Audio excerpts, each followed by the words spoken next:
I'm John Seaman, and I'm here at Road America Racetrack in Elkhart Lake, Wisconsin with Kerry Kautzer. We're covering the Brian Redman International Challenge. Of special interest this weekend will be one of the vintage production cars from the 1960s. That car is Old Yeller 2, which was campaigned here at Road America in an inaugural race of the track in 1960.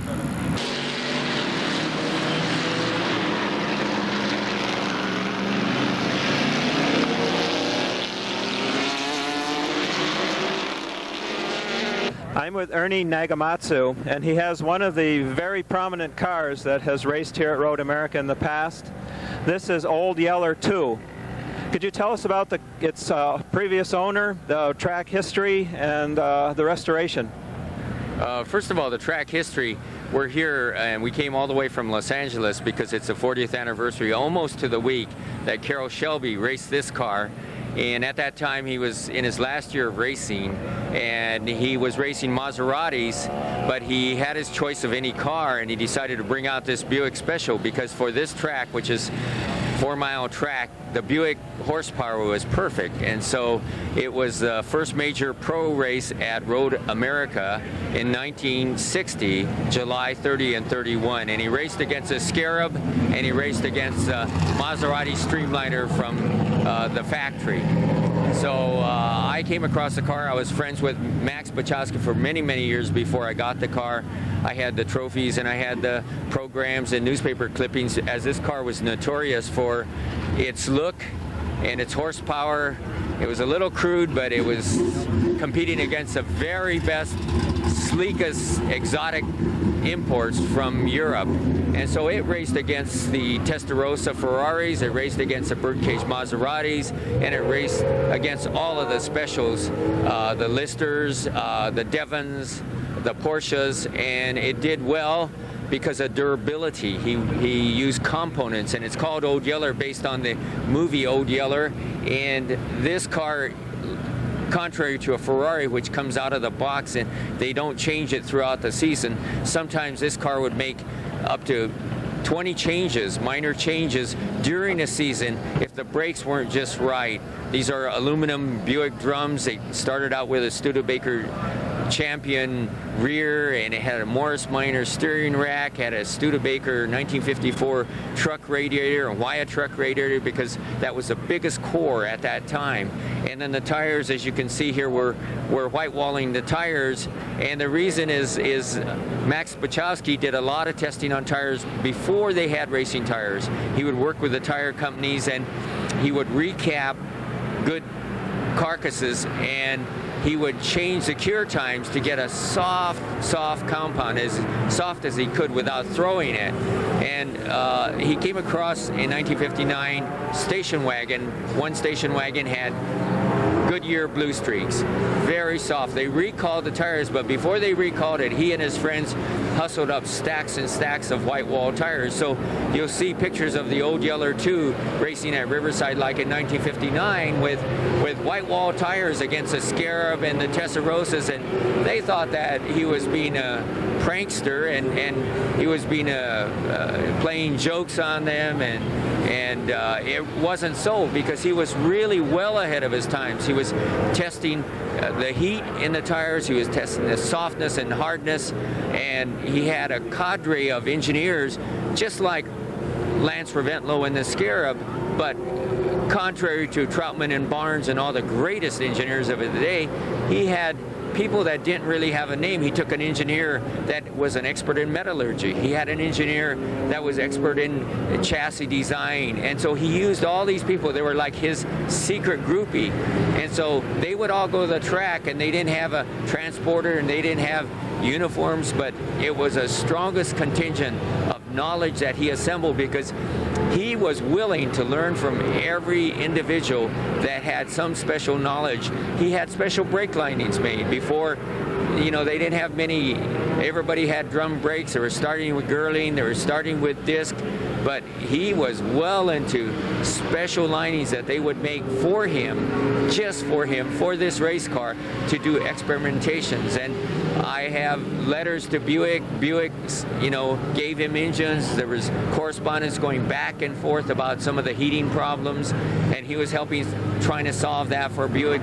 In turn, he was developing like an aluminum head, and I have blueprints and drawings.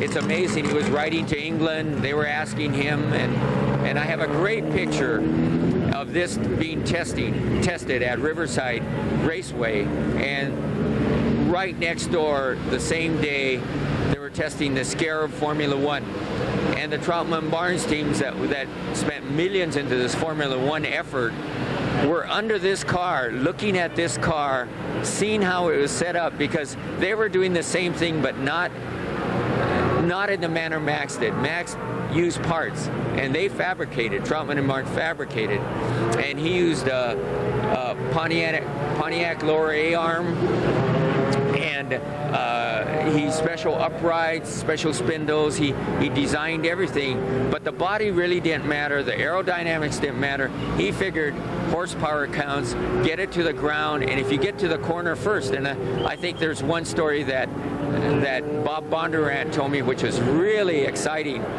He was one of the drivers like Dan Gurney and Carroll Shelby, and Bob Bondurant was racing at Vacaville in California, and he had been racing a lot of great cars, but everybody respected Max. So he said, "Max, how do you drive this Old Yeller 2? I mean, is there anything special that I should watch for, the clutch or the brake?" He said, "No, only one thing." He said, "I measured out the front straight, and what you do as soon as they give the green flag, don't forget, Bob, all you do is you keep it in high gear and punch it, and it'll catch up. Let everybody pass you. Don't worry." And he shook his head a little bit, and he says, "Well, sure." So he came down the front, and he kept it in fourth, and everybody passed him.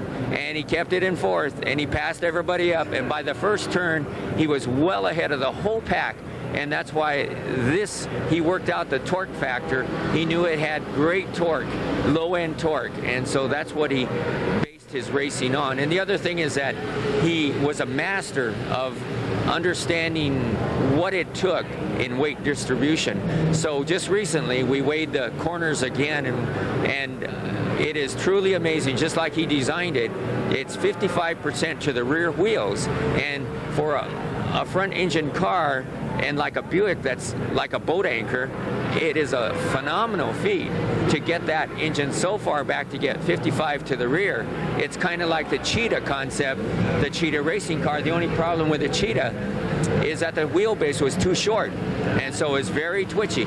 But he worked out the ideal length of this car, and that was one of the secrets. And again, the nailhead Buick is called nailhead because it had tiny little valves, and he kept everything very, very loose, just so that he could run it and chest it and things won't break. Because in the 50s, I think the main thing that you see if you look at the race programs or race summaries, people broke all the time. Transmissions, linkage, something would break. And what he would do is that he would test it on the streets at night. But the other thing he would do is they just started drag racing. And so, like, he would go to San Fernando Drags, and he was famous. So as he would drive up late at night, they'd open the gates for him, and they just, as soon as he came in the gates, the announcer would say, "Here's Max Balchowsky with Old Yeller 2." And they let him go right to the front. They stopped racing, and he would hammer it and make a run, and he would get a trophy, and he'd leave the trophy for the other guys. All he wanted to do is make a couple passes to see the torque in his gearing, everything's running right. He'd wave to everybody, go home.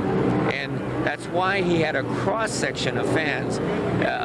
It's unbelievable. Here we even see it today after all these years, because he came from hot rod street racing and he learned everything.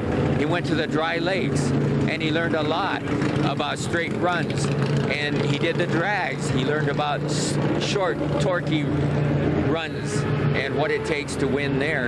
And then he did road courses. And so I think with that background and over the years, he had hot rod fans, he had American Special fans, he had lake fans, and he had sports car fans. And then he was a perennial all-American underdog. Everybody was cheering. When Old Yeller came in, they really had a special kind of passion and spirit and feeling for a car, different than today. Like, not to say take anything away from Roger Penske and Card and all the great cars, but there he was a person, he was a car, he was everything.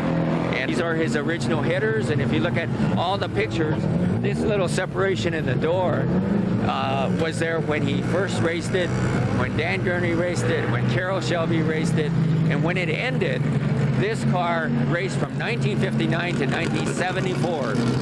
And that is a legend in itself, because for a race car to last that long today is impossible.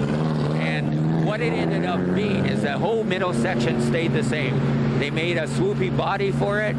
They went to wide rims, to 8.5-inch rims. They used big tires, and they used disc brakes with a Chevy engine. And so that's what it looked like at the very end of racing in 1974. So for any car to go from 1959, when it was built, all the way to 1974 with a Buick engine, and it's just incredibly awesome. So that's, yeah. Well, thank you very much, Ernie. That's just a wonderful history of the car, and it's great to see it here at Road America. And I know it raced most of its life on the West Coast, but it did race back here and around too, so it's great to have it back on the track again. Great. Thank you very much.